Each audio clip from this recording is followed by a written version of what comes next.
আপনাদের মতো তো মূর্খ গন্ধ না আমরা, ঠিক আছে? গোবর গোবর মাখি না। একটা লাঠি ধরবো, অস্ত্র ধরা লাগবে না, আমাদের সোজা হয়ে যাবে।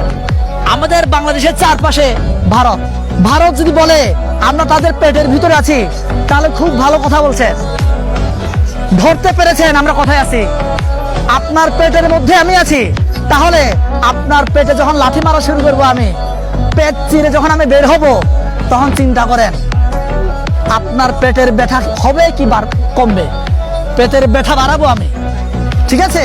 বললাম না আমি আর আপনাদের মতো তো মূর্খ গন্ধ না আমরা, ঠিক আছে? গোবর গোবর মাখি না, যেটা কিনা মুখে খারাপ কথা বলবো, সোজা কথা বললাম শেষ করে দিব কিন্তু।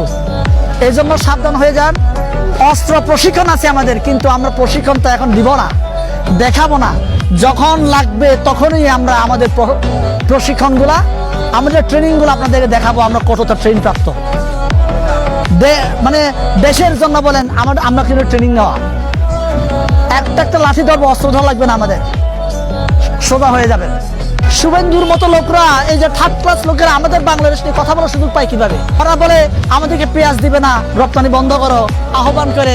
আমার ভারতের ভাইরা, আপনারা ব্যবসায়ী ভাইরা, ডাক্তারের ভাইরা, আমার বাংলাদেশি ভাইদেরকে চিকিৎসা করিও না ভাই। আমি মিষ্টি বিতরণ করব, সত্যি বলছি।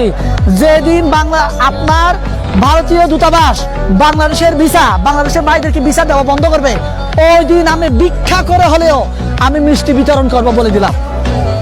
আমি চাই আপনি বন্ধ করেন, আমার বাংলাদেশের অর্থনীতি চাঙ্গা হবে। আমাদের বাংলাদেশে যারা উদ্যোক্তা আছে, ক্ষুদ্র ক্ষুদ্র উদ্যোক্তা, ওরা উপকৃত হবে, আমরা স্বাবলম্বী হব। এখন কলকাতার ভাইরাই বলছে আমরা না খেয়ে মরতেছি ভাই, আমাদের ব্যবসা চলতেছে না। কেন? এই যে কলকাতার ভাইদেরকে বলছি, আপনারা এদেরকে তারায় পিটান ভাই, কুত্তার মতো করে পিটান, মানুষ সোজা করে ফেলেন। ওদের জন্যই আপনাদের ব্যবসা লাটে যাচ্ছে, আপনাদের ব্যবসা ধ্বংস হয়ে যাচ্ছে। ভারত বাংলাদেশের সম্পর্কে ভালো থেকে লাভকার আপনাদের, আমাদের না।